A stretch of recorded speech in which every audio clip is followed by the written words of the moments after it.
AMD's decided that it wants to keep crushing Intel, even though Intel already backed out of that market segment because they just couldn't keep up.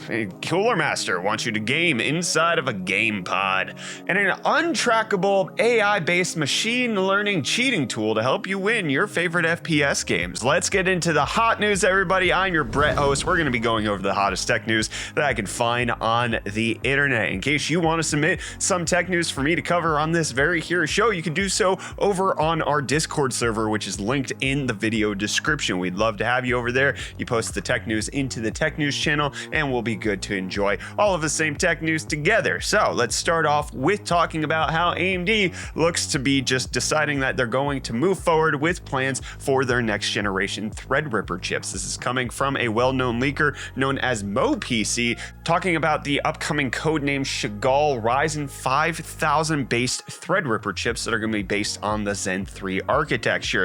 It looks like, even though Intel hasn't released a high-end desktop chip since the 10980XE, and we have no indication that they're going to release a Rocket or Comet Lake version of an HEDT chip, this would mean that AMD is continuing to move forward in a market segment where they have no competition from Intel at the current climate. So the anticipation is that these chips are going to be unveiled and released in August, and they're going to have roughly the same amount of CPU cores, capping out at 64. They're also going to have roughly the same everything else being on PCI Express 4, DDR4, have the same 280 watt TDP. The main difference there is going to be the Zen 3 versus Zen 2 architecture with that 19% IPC uplift, and then also it's going to have 18 gigatransfers per second on its XGMI lanes instead of 16 gigatransfers per second, which will just allow for better cross-core communication on that massive die of a chip. But again, 64 cores, 128 threads seems to be the max, which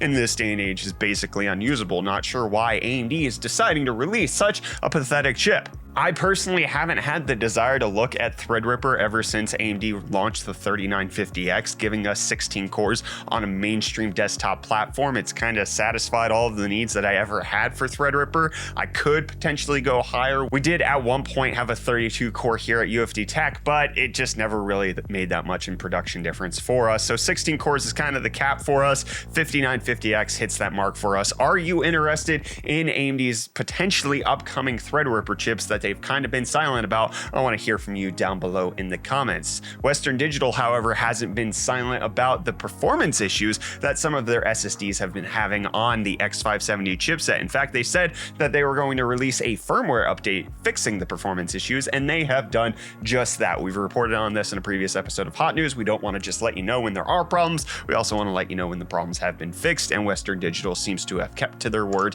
and now you can get full speed performance on those SSDs. Cooler Master having their summer expo where they're unveiling new products, some that are never going to come to market and some that are actually quite useful, like this ultra flexible PCI Express 4.0 riser cable. The only reason I'm bringing this up is because PCI Express 4.0 riser cables are basically not non-existent, but they're very difficult to find, and you're not finding many manufacturers who are making this. If you find a riser cable, it's typically going to be PCI Express 3.0, so you're losing out on some speed. So to see Cooler Master bringing this out is a good thing. However, I will say, please don't include that purple. That's going to ruin so many people's color schemes in their builds. It's going to force them into just like picking up a gigabyte vision board and like a vision card, and that's all they can do because that's the only card that freaking has purple on it. So make it either all black or have an option where only one of them is purple and you can sell normally all black. I don't do this, Cooler Master. You're just going to shoot yourself in the foot, or you're going to shoot your customers in the aesthetics, which is arguably worse. Don't shoot your customers. But Cooler Master's shooting for science fiction with them unveiling the self-contained Orb X game pod. You want to play in what is essentially an egg that can remind you of your mother's womb and the nascent crescent of her bosom. You can see here the orb-shaped pod that can handle up to 3 27-inch monitors or a single 49-inch super ultra-wide, as well as just cocooning you into that false sense of security, reminding you that you are a special little boy who doesn't need to worry about the outside world because Cooler Master's going to take care of you. We're here to coddle you. It's going to have a sliding tray in the back to hide your gaming rig. It's going to have all the peripherals right up front for you to game on, and they're never going to sell this, just like Acer never sold their, Predator Triton Throne or whatever the heck it was called. That never actually went on sale. this is never going to actually go on sale because it would cost too much. This would be in the tens of thousands of dollars, and they would have such a limited production run. It's just good for them to make this for their expo. They'll bring it to Computex, they'll bring it to CES, they'll show it off to everybody being like, look at how cool our stuff is, and then never release it. So, challenge to you, Cooler Master, show how cool you are to everybody by letting me have one here in the Hot News studio, all right? It'll sit right behind me. I'll be the special little boy in my mother's bosom, all right? That's me. Somehow, I'm gonna segue that into talking about Cryptostonks. So let's do it. Bitcoin down 3% on the day, sliding even more down to less than $33,000.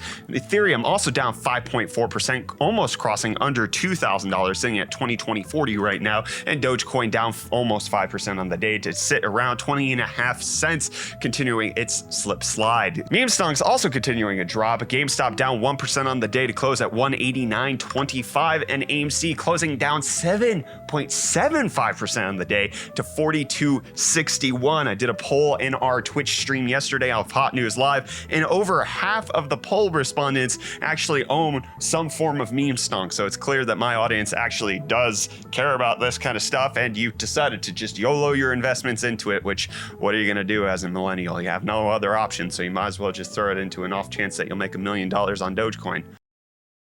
Stonks.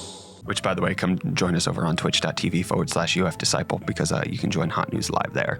Cooler Master is not the only company that's having an expo right now. Google's also doing some sort of consortium where they're unveiling new products. They're launching their new Drive for desktop that's going to be replacing backup and sync for Google Drive, which will be ending on September 2021. So in case you haven't transferred as of that date, you will lose your uploading privileges. It's not going to sync for you anymore. So you have to go for the new Google Drive desktop app that works on both PC and Mac because they're trying to unify and simplify their entire setup. Also rolling out authenticated brand logos in Gmail to let you know what brand is legit and what is not. Look at how poppy that Bank of America logo is now. You know they're official. Look at how beautiful that is. It does the bing, so you know you're not getting scammed when you get a fake Bank of America email telling you that you've overdrawn your account by $75, and you're also going to charge you a $39 fee because you don't have money. So we're going to charge you money for not having money. You should have thought about that before you got poor. Thanks, Google and Bank of America. Very cool. Also, adding into Android 12, there's going to be a new game dashboard setup, as well as a option for you to play as you download video games, with them showing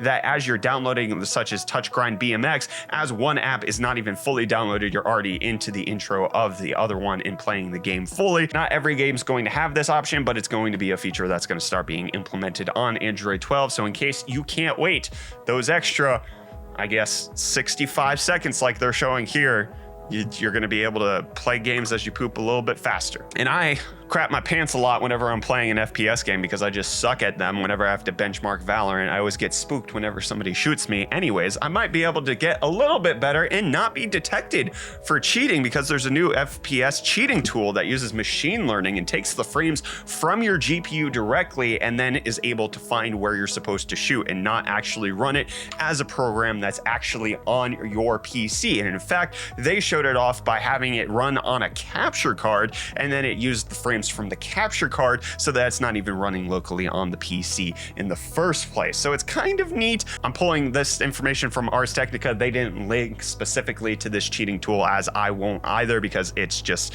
I don't want to necessarily encourage cheating, even though the company behind it says that they are using this so you can stop other cheaters. Somehow that makes sense. You cheat to stop the cheaters. You use the stones, crush the stones, you fight fire with fire. Somehow that makes a ton of sense. When Ars Technica followed it up with Riot and specifically talking to them about their Vanguard anti-cheat, especially for Valorant, they were like, yeah, this isn't something new. They say it's undetectable, but listen, we can tell when you're somehow better than you're supposed to be. We can tell when you're hitting shots that you're not supposed to be hitting. We're not just looking for kernel exploits. That's so 2002, all right? We're not gonna tell you how we detect you, but we can detect you. So don't even try it, all right? So don't get VAC banned. Don't try to do this on Valorant. It's just a neat implementation of AI so that you can always feel bad about playing games online. And that's going to be my excuse from now on. Whenever I do get headshotted, that person was using an AI-based bot. And Microsoft doesn't want to be caught out by risky business bots that are out there in the internet, potentially doing ransomware stuff, with them purchasing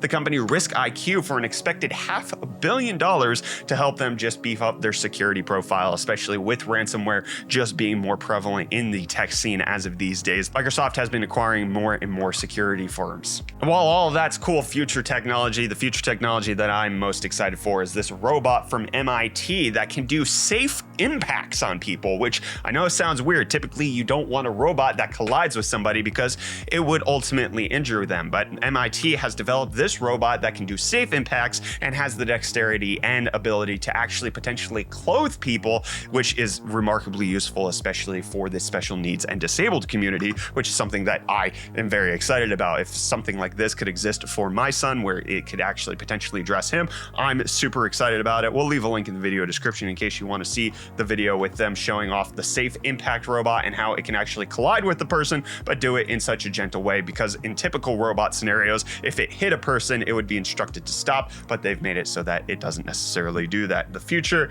is bright, it's beautiful. I love seeing robots that can provide more accessibility to people who otherwise wouldn't have it.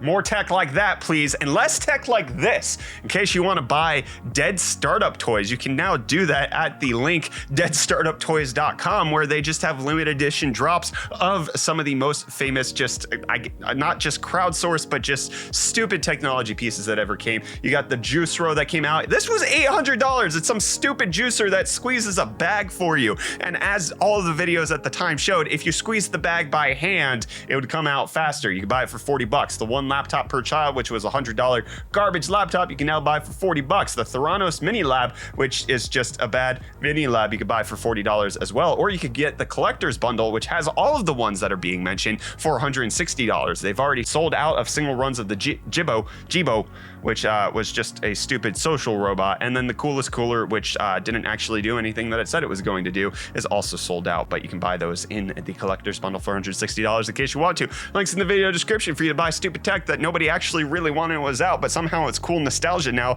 that they've actually gone and died. Speaking of the dead, Intel's gonna have a webcast on July 26th to update us on the roadmap, the process technology, and everything that's going on with 10 and 7 nanometer chips that are supposed to be upcoming from them. The new CEO is gonna be having that on July 26th at 2 p.m. Pacific, so you can stay tuned for that. We'll be sure to update you here on Hot News with the actual full details of that, and full details coming out on how many PCs are being sold, and it looks like demand is continuing to remain strong for the PC sector, both in desktop as well as laptops, and this is also continuing for Apple as well. There was a 13% increase year on year in traditional desktop and workstation units that were being sold, as well as a 55.9% growth of Q1 shipments from year on year. So it's a slight decline in Q2 from Q1 over the year on year increase. So it's definitely still growing, but not growing as quickly, which according to the report is just a mixed signal that might indicate that we might be at the tail end of everybody buying their computers, especially as they're going back to work. They don't need as beefy PCs for remote working. They're expecting that the company is going to provide that for them. And so the upgrades don't need to happen. So PC growth remaining strong, but might be dwindling. And I know you might be dwindling with me right now. So go check out yesterday's episode of Hot News, where I talk about how miners got the hands on 4,000 PlayStation 4s and mined cryptocurrency with them. It's absurd. So go check that out, and we'll see you in the next episode tomorrow, my friends. Hot News off.